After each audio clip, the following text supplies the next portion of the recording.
Hai, welcome back di YouTube channel Berlian Rahmi Lidiawati. Pada video kali ini, saya akan memberikan informasi mengenai constraint yang biasa digunakan pada tabel di dalam database. Pada saat kita membuat tabel, kita harus mendeklarasikan atribut-atributnya, kemudian tipe data dari masing-masing atribut, dan juga constraint-nya apabila ada. Dan pada saat kita mempelajari database, terdapat 6 constraint yang setidaknya kita harus mengerti dan mengetahui apa fungsinya dan bagaimana penggunaannya. Di sini terdapat macam-macam constraint yang bisa dilihat. Yang pertama ada primary key, ada foreign key, not null, unique, check, dan default. Primary key digunakan untuk mendeklarasikan primary key pada suatu tabel. Dia bersifat not null dan unique. Unique di sini artinya pada setiap record nilainya akan berbeda pada suatu tabel. Kemudian ada juga foreign key yang digunakan untuk mendeklarasikan foreign key dan yang menjadikan sebuah relasi dari antar tabel. Jadi foreign key ini dia memanggil primary key dari tabel lain. Kemudian not null ini jelas bahwa dia memastikan suatu kolom atau atribut tidak akan berisi atau bernilai null value atau tidak ada nilainya. Kemudian unique di sini memastikan setiap record pada tabel memiliki nilai yang unik atau berbeda. Kemudian ada juga constraint check. Constraint check di sini adalah memastikan nilai pada suatu kolom memenuhi suatu kriteria. Misalkan saja kita ingin memberikan atribut umur pada suatu tabel, nah kita bisa berikan cek di mana nilainya harus di atas 18 tahun. Itu kita bisa gunakan cek. Kemudian ada juga constraint default. Dan constraint default ini artinya kita akan memberikan value pada suatu kolom. Apabila tidak kita isikan, dia akan otomatis terisi dengan nilai yang kita buat sebagai default. Nah, selanjutnya saya akan memberikan penjelasannya pada masing-masing constraint. Yang pertama mengenai primary key dan foreign key. Di sini jelas sekali pada saat kita mempelajari tentang database employees yang ada di MySQL, ketika membuat tabel di sini, create tabel seperti ini, maka untuk membuat primary key kita bisa gunakan seperti ini caranya. Langsung kita berikan primary key, atribut apa yang menjadi primary key-nya. Begitupun juga dengan foreign key. Foreign key kita gunakan seperti ini. Dari sini kita tahu pada foreign key di sini bahwa atribut employee number di sini dia menjadi foreign key yang mereference atau merujuk pada tabel employees, yaitu tabel ini. Merujuk pada tabel employees di atribut employee number. Di sini di tabel employees juga sudah ada atribut employee number. Ini cara penggunaan foreign key. Dan di sini juga sudah terlihat adanya constraint not null. Constraint not null di sini artinya dia tidak boleh kosong atau harus ada isinya. Penulisan primary key bisa kita tulis seperti ini atau kita tulis langsung di sebelah dari nama dan tipe data atributnya. Contohnya di sini misalkan saya membuat database yang bernama nilai mahasiswa di sini. Ini masih kosong, tabelnya juga belum ada. Jadi kita akan mencoba membuat tabel di sini. Jangan lupa kita set default schema dulu. Kemudian di sini kita tulis create tabel mahasiswa. Nah, setelah itu kita buat dulu misalkan di sini ada NIM mahasiswa yang bertipe kita buat saja integer.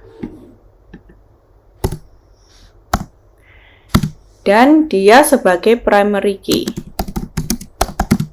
Ini bisa kita buat primary key seperti ini atau dengan cara yang sebelumnya seperti ini. Kemudian kita pisahkan dengan koma pada masing-masing atribut. Di sini kita buat nama, atribut nama. Dia adalah, kita buat varchar saja. Dengan panjangnya kita buat 50.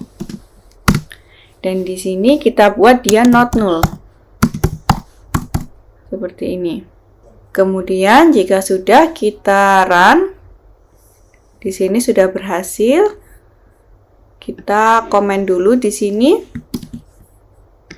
Kemudian kita coba deskripsikan tabel mahasiswa.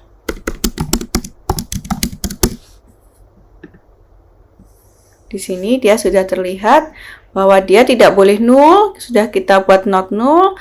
Kemudian yang menjadi primary key adalah NIM-nya. Kemudian kita akan coba menginsertkan menggunakan insert into mahasiswa. Ini insert.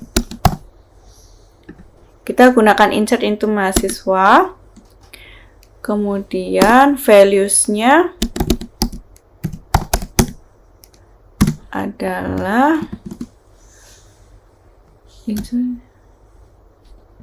kita buat NIM-nya misalkan 001 dan kita coba buat 0 atau kita kosongi namanya. Ini kita komen dulu. Oke, kita coba run di sini, kita kosongi namanya karena di sini ada NIM, ada nama. Kemudian kita jalankan. Nah, di sini akan muncul error yang terlihat di sini bahwa kolom name, kolom nama cannot be null. Jadi sudah kita deskripsikan bahwa di sini not null. Jadi ini fungsinya not null. Jadi ketika kita menginputkan record di mana dia nilainya null, padahal sudah kita kasih constraint dia not null, maka akan menghasilkan error di sini dan tidak akan masuk datanya. Ini kalau kita cek, kita komen dulu. Kita cek di sini, select bintang from mahasiswa. Nah, di sini belum masuk yang kita masukkan dengan values 001 tadi, yang ini. Itu fungsinya dari not null atau not null.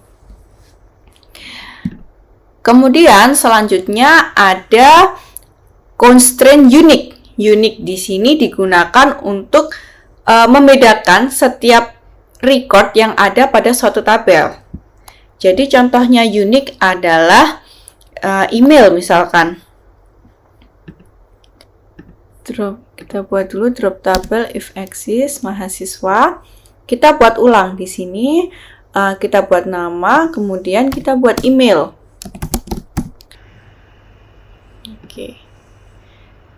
Oke, setelah kita buat unique seperti ini, selanjutnya kita coba run. Kita sudah berhasil create tabel mahasiswa. Kemudian kita komen dulu. Selanjutnya kita akan insertkan di sini. Oh, kita deskripsi dulu. Di sini sudah terlihat bahwa email di sini kita buat null karena tidak kita buat not null dan key-nya dia adalah unique di sini. Selanjutnya kita insertkan pada mahasiswa. Di sini yang pertama, misalkan saja 001, namanya Berlian. Kemudian kita masukkan emailnya ber@ber.com seperti ini. Values-nya 001 Berlian ber@ber.com. Oke, jangan lupa kalau misalkan dia memang varchar, maka kita beri dia tanda ini, tanda kutip. Kemudian kita coba running. Di sini dia sudah bisa masuk. Kemudian kita copy dan kita komen dulu. Kita lihat dulu hasil query yang kita buat tadi. Kita buka dengan select bintang.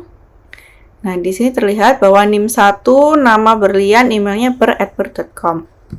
Sekarang kita coba masukkan lagi insert into mahasiswa. Sekarang nomor 2, namanya dia misalkan seperti ini, dan kita masukkan emailnya sama, ber@ber.com. Maka kita coba jadinya. Nah, dia akan muncul error di sini bahwa duplicate entry ber@ber.com. Jadi nggak bisa. Fungsinya unique di sini dia harus berbeda untuk setiap recordnya. Ketika kita lakukan query di sini menggunakan select from mahasiswa, maka di sini record nomor 2 tadi yang ini tidak akan masuk karena tadi muncul error bahwa nilai ber sudah tidak bisa digunakan karena sudah kita gunakan untuk record yang pertama. Itu fungsinya constraint unique. Oke, selanjutnya selain constraint unique di sini ada constraint check. Constraint check di sini fungsinya adalah untuk memastikan nilai pada suatu kolom itu memenuhi suatu kriteria. Contohnya seperti apa? Ini kita komen dulu di sini. Kita kembali pada pendeklarasian tabel. Sebagai contoh di sini kita tambahkan atribut usia di mana dia integer. Kemudian kita buat dia not null. Kita tambahkan setelah email cek bahwa usia harus misalkan lebih besar dari 17 tahun. Kita buat seperti ini. Kemudian kita run dulu. Nah, ini sudah berhasil dibuat tabelnya. Selanjutnya kita lihat dulu. Di sini sudah ada kolom usia. Dan kita akan memasukkan data lagi pada tabel mahasiswa. Di sini kita lihat bahwa untuk atribut usia kita sudah gunakan ada constraint check di mana usianya harus lebih besar dari 17. Dan di sini kita coba masukkan usianya 15 di sini. Maka yang terjadi ketika kita run, nah di sini akan muncul errornya. Cek constraint mahasiswa cek 1, kita buka di sini is violated karena kita masukkan 15 di sini, padahal di sini sudah kita kasih constraint bahwa usianya harus lebih dari 17 tahun. Kalau kita masukkan 15 seperti ini, dia tidak akan masuk. Sehingga ketika kita lakukan query, nah di sini data bernama berlian yang usianya 15 tahun tidak akan terrecord. Nah, selanjutnya kalau misalkan kita masukkan di sini values 002 dengan email dan usianya kita buat 18 tahun. Terus kita coba run. Di sini sudah berhasil karena usianya sudah lebih dari 17. Jadi ketika kita tampilkan, maka dia juga sudah terlihat di sini. Usia 18 tahun. Itu fungsinya jika kita menggunakan constraint check. Selanjutnya terdapat constraint default. Jadi default ini kalau misalkan tidak kita isi, maka secara otomatis sistem akan mengisikan nilainya. Sebagai contoh dari default, maka kita coba gunakan atribut tanggal masuk di sini. Kita buat date, kemudian kita buat dia default. Nah, defaultnya kita masukkan nilainya adalah tanggal yang tertera pada sistem. Kita bisa gunakan sysdate seperti ini. Kemudian kita coba untuk run. Nah, di sini sudah tercreate tabel mahasiswa. Kemudian kita coba untuk mengkomen terlebih dahulu dan kita tampilkan tabel mahasiswa. Nah, di sini sudah ada atribut tanggal masuk di mana dia constraint-nya adalah sysdate atau default generated.